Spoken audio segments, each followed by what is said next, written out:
GSM public school Nainital का एक बहुत ही फेमस स्कूल था। वहाँ बहुत ही रेप्यूटेड घर के बच्चे पढ़ते थे। उस स्कूल का पूरे नैनीताल और आसपास वाले एरिया में बहुत नाम था। इसलिए रंजना वहाँ एज अ टीचर जॉब करना चाहती थी। रंजना साइंस की टीचर थी और वो 6th to 8th क्लास को साइंस पढ़ाया करती थी और वो बहुत वक्त से जीएसएम पब्लिक स्कूल में जॉब ट्राई कर रही थी। फाइनली उसकी जॉब उस रेप्यूटेड स्कूल में लग गई थी। रंजना बहुत खुश थी और वो पूरे मन से अपनी जॉब किया करती थी। स्कूल में एग्जाम्स का टाइम आ गया था और एक दिन रंजना एग्जाम पेपर्स चेक करने के लिए स्कूल के स्टाफ रूम में लेट तक रुकी हुई थी। उसने अपने पेरेंट्स को बताया था कि वो स्कूल से लेट आने वाली थी, मगर चिंता की बात तो तब हुई जब रात के 11 बज गए और रंजना का कुछ अता पता नहीं चला। उसके पापा उसे बार बार कॉल कर रहे थे, मगर वो फोन ही नहीं उठा रही थी। देखते ही देखते 12 बज गए, फिर 3 बज गए और फिर अगले दिन की सुबह होने को आ गई। रंजना के पेरेंट्स बहुत परेशान हो गए थे, इसलिए उसके पापा तुरंत स्कूल के लिए निकल गए, मगर स्कूल के गेट पर ताला लगा था। इसके बाद रंजना के पापा सीधा लोकल पुलिस स्टेशन गए और अपनी बेटी की मिसिंग रिपोर्ट दर्ज करा दी। ये सब अभी चल ही रहा था कि रंजना के पापा को उसके स्कूल के स्टाफ रूम वाले नंबर से एक कॉल आया। उन्होंने तुरंत फोन उठाया और उनके पैरों तले जमीन खिसक गई। वो पुलिस को लेकर फौरन स्कूल के लिए निकल गए। वहां पहुंचकर उन्होंने देखा कि स्टाफ रूम में रंजना की लाश पड़ी है। उसके सर पर गहरी चोट लगी हुई थी और शरीर पर ढेर सारे चोट के निशान थे। पुलिस ने ये सब देखकर तुरंत रंजना की डेथ की इन्वेस्टिगेशन शुरू कर दी। उसके शरीर के निशान सीधा इशारा कर रहे थे कि उसे किसी ने बड़ी बेरहमी से मारा है। पुलिस ने जब सीसीटीवी फुटेज चेक किया तो उन्हें उसमें कुछ नहीं मिला। शाम 8 बजे तक रंजना पेपर्स चेक करती नजर आ रही थी और उसके बाद अचानक सीसीटीवी फुटेज करप्ट हो गई। ये केस पूरे नैनीताल में फेमस हो गया और जीएसएम पब्लिक स्कूल काफी चर्चा में रहने लगा। स्कूल की प्रिंसिपल को ये बात बिल्कुल पसंद नहीं आ रही थी कि उसकी स्कूल की रेपुटेशन खराब हो रही है, इसलिए उसने पुलिस इन्वेस्टिगेटर अजय को बार बार स्कूल में आने से मना कर दिया। अजय ने केस के बारे में खूब इन्वेस्टिगेट किया, मगर उसे कुछ समझ ही नहीं आ रहा था कि आखिर रंजना का मर्डर हुआ कैसे और क्यों।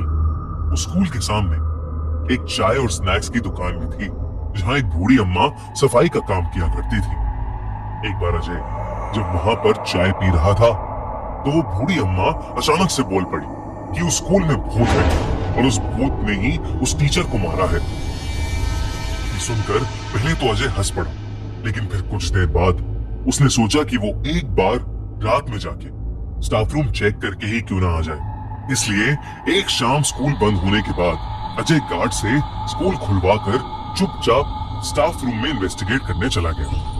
स्टाफ रूम में जाते ही उसको कुछ अजीब सा महसूस होने लगा। अचानक ही स्टाफ रूम का टेम्परेचर ठंडा पड़ गया था। अजय ने स्टाफ रूम को अंदर से बंद किया और फिर इन्वेस्टिगेट करने लगा। उसने रंजना का लॉकर खोला और डॉक्यूमेंट्स देखने लगा।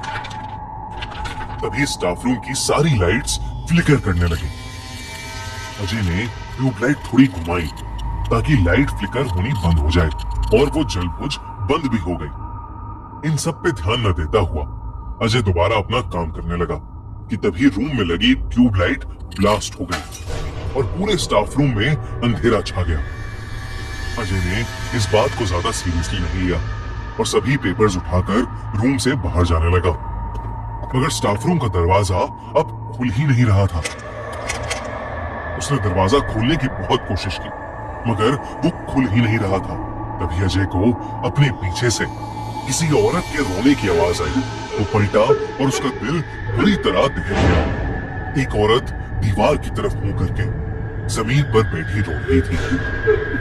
अजय की धड़कनें ये देखकर बहुत तेज हो गई थी, क्योंकि पूरे स्कूल में उसके अलावा कोई था ही नहीं।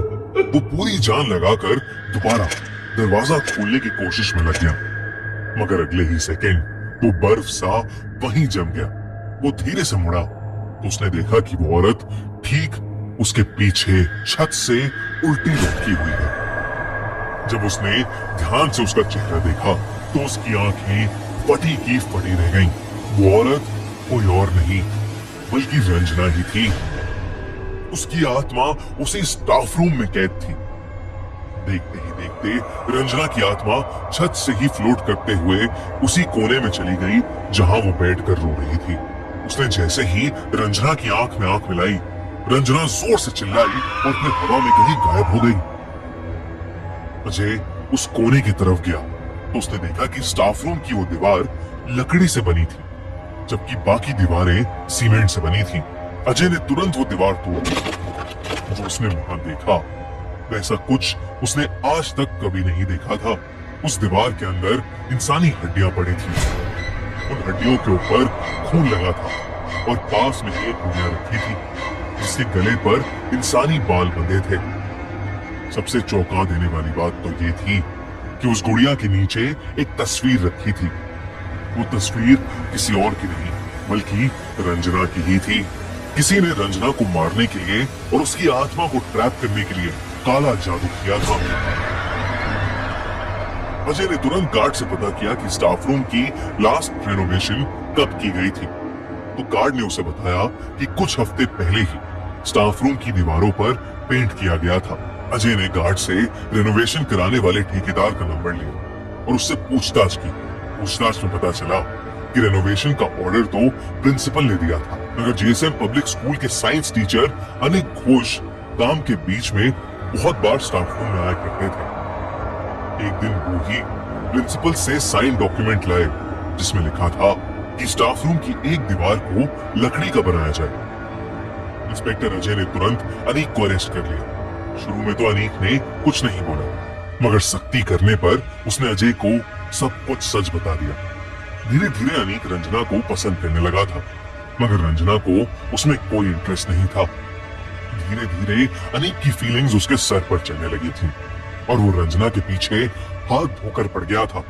एक दिन जब उसने देखा कि रंजना किसी दूसरे लड़के से हंस खेल कर बात कर रही है तो अनीक गुस्से से पागल हो गया। जिस दिन रंजना स्कूल में देर तक रुकी थी, उस दिन छुट्टी के बाद अनीक भी स्कूल में छुपा बैठा था। वो स्टाफ रूम में गया और रंजना से जबरदस्ती करने लगा। रंजना ने अपने बचाव में अनीक को धक्का मारा, मगर अनीक को बहुत तेज गुस्सा आ गया और उसने रंजना का सर टेबल के कोने पर दे मारा। रंजना की वहीं मौत हो गई। इसके बाद अनीक ने उस लकड़ी की दीवार के पीछे कुछ काला जादू करने का सामान छुपा दिया ताकि वो रंजना की आत्मा को वहीं ट्रैप कर सके और जब भी उसका मन चाहे वो उसे जाकर देख सके। अनीक की बड़ी बहन काला जादू करना जानती थी और अनीक ने उसी से ये सब करना सीखा था। अनीक के खिलाफ एक सॉलिड केस बनाया गया और कोर्ट द्वारा उसे उम्र कैद की सजा सुनाई गई। जेएसएम पब्लिक स्कूल के उस स्टाफ रूम को हमेशा के लिए बंद कर दिया गया, मगर आज भी कई स्टूडेंट्स और टीचर्स ये दावा करते हैं कि उस स्टाफ रूम से आज भी किसी औरत के रोने की आवाज आती है। आपको क्या लगता है, क्या रंजना की आत्मा अभी तक उस स्टाफ रूम में कैद है?